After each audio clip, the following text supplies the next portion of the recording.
Did you know that Buddy the Elf was never supposed to exist? Not as audiences know him anyway. The script sat untouched for nearly a decade. The original star died before cameras could roll, and the version that almost got made was darker, edgier, and nothing like the Christmas classic families watch every December. Elf hit theaters in 2003 like a movie nobody knew what to do with. Too goofy to be trusted, too heartfelt to be ignored. But behind the syrup-drenched spaghetti and yellow tights, there were stories the audience never caught. These are 20 crazy facts about Elf, where one misfit movie reshaped Christmas forever.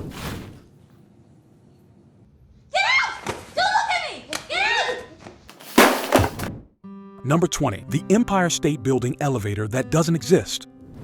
When Buddy steps into the Empire State Building elevator and starts pressing every single button like a kid in a candy store, audiences laugh at his childlike wonder. But here's something most viewers never realize. That elevator doesn't exist. The real Empire State Building doesn't have an elevator with buttons going all the way to the top like that. Director Jon Favreau built the entire set just for that gag. So if anyone ever plans a trip to New York hoping to recreate Buddy's button-mashing moment, they're going to be disappointed. Number 19. The manager named Wanda abruptly quit. In the Gimbel's department store scenes, the manager character wears a name tag that clearly reads Wanda, but the manager is played by a man, Faison Love. That's not a mistake. Comedian Wanda Sykes was originally cast in the role but dropped out at the last minute when Love stepped in to replace her. He reportedly insisted on keeping the original name tag, so the name Wanda stayed, creating one of the film's subtle running jokes that most audiences never even notice. Number 18. The shower duet that wasn't in the script.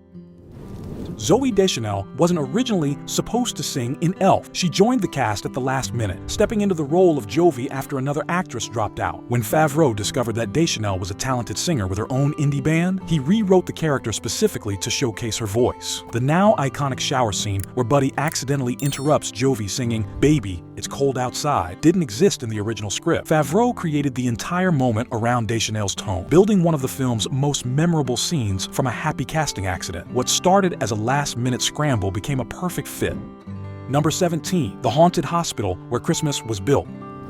Much of Elf was filmed in Vancouver, but the interior sets had an unexpected home. Walter's Central Park West apartment, the Gimbel's toy department, the mailroom, the jail cell, and even the doctor's office where Buddy gets his DNA test. All of these were built inside the Riverview Hospital complex. This abandoned mental health facility had become a popular filming location for productions looking for large, customizable space. But here's the twist. Right before Elf moved in, the same location used to film Freddy vs. Jason. So the same hallways that hosted two horror icons became the backdrop for one of the most wholesome Christmas movies ever made. Number 16. Central Park Rangers inspired by ring wraiths.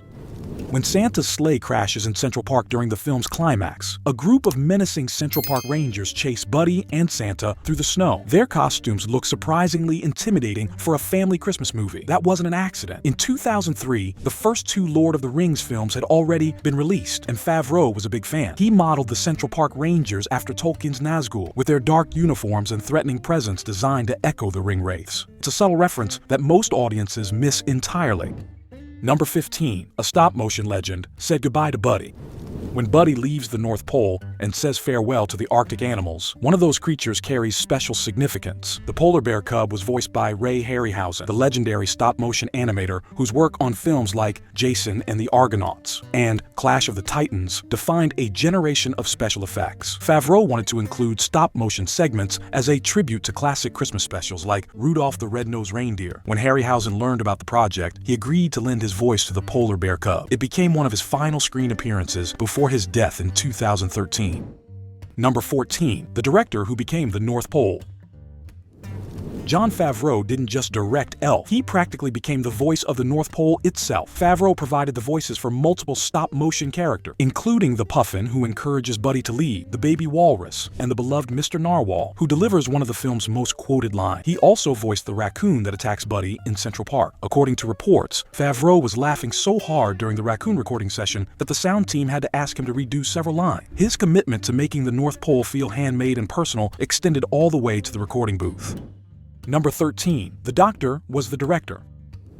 Speaking of Favreau's multiple roles, he also appears on screen as Dr. Leonardo, the pediatrician who administers Buddy's DNA test, and confirms that Walter Hobbs is indeed his biological father. It's a brief cameo, but Favreau plays the scene with perfect deadpan calm against Farrell's explosive energy. This wasn't unusual for Favreau, who had a habit of appearing in his own films. He would later become famous for playing Happy Hogan in the Iron Man franchise, but Elf marked one of his earliest on-screen appearances as a director moonlighting as an actor. Number 12. Cotton candy disguised as cotton balls. In the doctor's office scene, Buddy nervously eats what appear to be cotton balls from a glass jar. It's a wonderfully strange character moment that reinforces just how different Buddy's relationship with food really is. But Will Ferrell wasn't actually eating cotton. The production team replaced the cotton balls with undyed cotton candy. Still bizarre to watch. Still committed method acting from Ferrell, but at least the actor didn't have to choke down actual cotton for the sake of a joke. Number 11. The 12-second burp that wasn't Ferrell. After Buddy chugs an entire 2-liter bottle of Coca-Cola, he unleashes one of the longest, most impressive burps in Christmas movie history. The sound lasts a full 12 seconds and became one of the film's most memorable gags. But Will Ferrell didn't actually produce that legendary burp. The sound was recorded by Maurice LaMarche, the legendary voice actor best known for playing Brain in Pinky and the Brain. LaMarche delivered the entire burp in one continuous take. Ferrell, meanwhile, had to pretend he was burping on camera to match the audio. The coordination required to pull off the visual timing makes the scene even more impressive. Number 10. The soda bottle magic trick.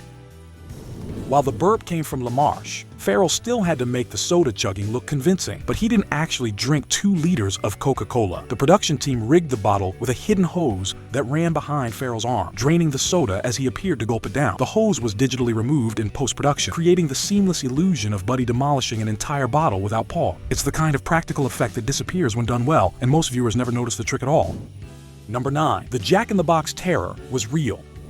When Buddy works as a toy tester in Santa's workshop, he's forced to pop open dozens of Jack-in-the-Boxes. The anxiety on Will Ferrell's face during those scenes isn't acting, it's genuine tension. Favreau controlled the Jack-in-the-Boxes with a remote control and deliberately triggered them at unpredictable moments to get authentic reactions from his star. Ferrell never knew exactly when the boxes would pop, which meant every flinch and nervous glance was completely real. The director essentially spent the day messing with his lead actor, and the footage shows it. Number 8. Buddy unleashed on real New York streets. On the final day of shooting in New York, Favreau stripped the entire production down to just 3 people: himself, Will Ferrell in full Buddy costume, and a single cameraman. No extras, no permits, no staged crowds, just a 6'3" man in yellow tights wandering through Manhattan. They filmed Buddy leapfrogging across pedestrian crossings, happily accepting flyers from confused strangers, getting his shoes shined, and waving at taxi drivers. Every reaction from the people around him was genuine. The pedestrians weren't actors. They were real New Yorkers encountering what appeared to be a very enthusiastic elf. When Ferrell walked through the Lincoln Tunnel in costume, he reportedly caused several minor traffic accidents because drivers were so distracted by the sight of him. Number 7. The Santa Brawl was filmed in one take. When Buddy exposes the fake gimbal Santa and chaos erupts, decorations explode everywhere. Handcrafted miniature skyscrapers built like intricate Lego sculptures crash to the ground. The entire elaborate display gets demolished in seconds. That destruction wasn't something the crew could reset. According to reports, the art department spent 2 full weeks building that set, including 1 week dedicated solely to the miniature Lego skyline. Everything was designed to collapse exactly once. Will Ferrell and comedian Artie Lang, who played the fake Santa, had exactly one chance to nail the timing. No second takes, no stunt doubles rearranging the aftermath. Lang later recalled that Favreau simply told them to go nuts. The result is one of the most joyfully chaotic sequences ever captured in a single shot. Number 6. The babies who got fired. For the opening scenes where Buddy is a baby crawling into Santa's sack, Favreau initially cast twin boys with blonde curly hair. They were chosen specifically because they resembled Will Ferrell. Perfect casting in theory, but production ran into a problem almost immediately. The twins wouldn't stop crying. Every scene that required them to smile, crawl, or look adorable resulted in non-stop tears. Favreau was forced to fire both babies and bring in replacements. The solution came in the form of brunette triplet girls, who were, according to reports, far more cooperative. They nailed the scenes without a single meltdown. Number 5. The sugar binge that made Ferrell sick. Buddy's 4 main food groups are candy, candy canes, candy corn, and syrup. and Will Ferrell committed to that diet with disturbing dedication. The spaghetti covered in maple syrup, chocolate sauce, and various candies that Buddy devours for breakfast was completely real. Ferrell actually ate it multiple times across several takes. The constant sugar intake gave him pounding headaches and severe insomnia throughout production. But the worst moment came during the initial filming of that breakfast scene. According to reports, Ferrell vomited after the first take because his body simply couldn't handle the sugar overload. He had to recover, then do it all over again. Every ridiculous bite audiences see on screen came at a physical cost. Number 4. The scream that broke James Caan. James Caan was cast specifically because Favreau needed someone who wouldn't crack. He wanted a hard-edged actor who could stand opposite Ferrell's explosive Christmas energy without breaking character. For most of the production, Caan delivered exactly that. Stone-faced, unshakable, the perfect straight man. Then came the blood test scene. When the doctor pricks Buddy's finger, Ferrell unleashes a high-pitched scream that wasn't in the script and wasn't rehearsed. It was pure, spontaneous chaos. Watch the scene closely, and Caan can be seen turning away from the camera to hide a grin. His shoulders shake slightly. For one brief moment, the toughest guy in the room had no defense against Buddy's ridiculous sincerity. Number 3. The hockey scene that got cut. Long before audiences saw Buddy stumbling through revolving doors or getting hit by a taxi, he had another moment of innocent destruction filmed for the movie. A complete hockey sequence was shot at the North Pole, featuring Buddy attempting to play on a frozen pond with his elf friend. The scene started sweetly enough, with tiny elves cheering Buddy on as he wobbled across the ice. But the moment Buddy tried to participate, everything fell apart. His enthusiasm became a wrecking ball. He crashed into elves like bowling pins, destroyed the rink, and sent both the puck and the goalie flying into the snow. The footage appeared in every trailer for the film, leaving audiences expecting to see it in theater, but Favreau cut the entire sequence for pacing reasons. It remains one of the most famous deleted scenes in Christmas movie history. Number 2. The stars who almost were Buddy. Will Ferrell's performance as Buddy feels so definitive that imagining anyone else in the role seems impossible. But Elf went through a long journey before Ferrell ever put on the yellow tights. Writer David Barenbaum completed the original screenplay back in 1993, a full decade before the film reached theaters. In those early days, the project was conceived as a vehicle for Chris Farley. The script had more edge, more PG-13 humor, a different energy entirely. But when Farley's life took its tragic turn in 1997, the project fell into limbo. Jim Carrey was also considered at various points, though he would eventually star in a different Christmas classic, How the Grinch Stole Christmas, in 2000. When Jon Favreau finally signed on to direct, he completely rewrote the script, softening the tone and building the story around warmth instead of cynicism. He drew inspiration from Rudolph the Red-Nosed Reindeer and other Rankin-based holiday specials, transforming Elf into something sweeter and more timeless. Will Ferrell wasn't a proven movie star when he was cast. He was a risk, but New Line Cinema rolled the dice on a $33 million Christmas movie starring an SNL comedian in an elf suit. That gamble changed Christmas movies forever. Number 1. The $29 million offer Ferrell walked away from.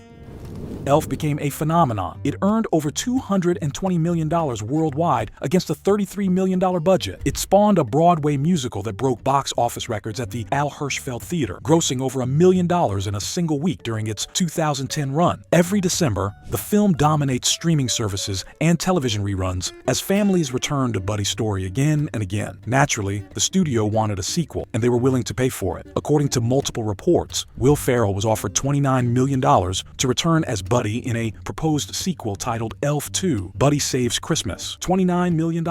For many actors, that would be an automatic yes, but Ferrell said no. He believed that bringing Buddy back as a middle-aged man squeezing into those green tights would feel forced. The innocence that made the original work couldn't be manufactured twice. If the heart wasn't real, the joke wouldn't land. Ferrell walked away, and the sequel was permanently shelved. Sometimes the bravest creative choice isn't doing more. It's knowing when one perfect movie is enough. Elf didn't become a classic because of spectacle or special effects. It became a classic because it remembered something simple. That wonder still works. That joy still matters. That sometimes the world needs a tall, awkward elf to remind everyone how good people can be. Will Ferrell brought the heart. Jon Favreau shaped the magic. But the reason Elf lives on is because families keep returning year after year, laughing at the same moments, feeling the same warmth, passing the movie down like a tradition that refuses to fade. What's your favorite moment from Elf? The spaghetti breakfast? The snowball fight? Buddy's enthusiastic greeting in the coffee shop? Drop your answer in the comments below. And if this deep dive brought a little Christmas spirit into your day, make sure to subscribe for more behind-the-scenes stories about the films that shaped your childhood. Thank you for watching.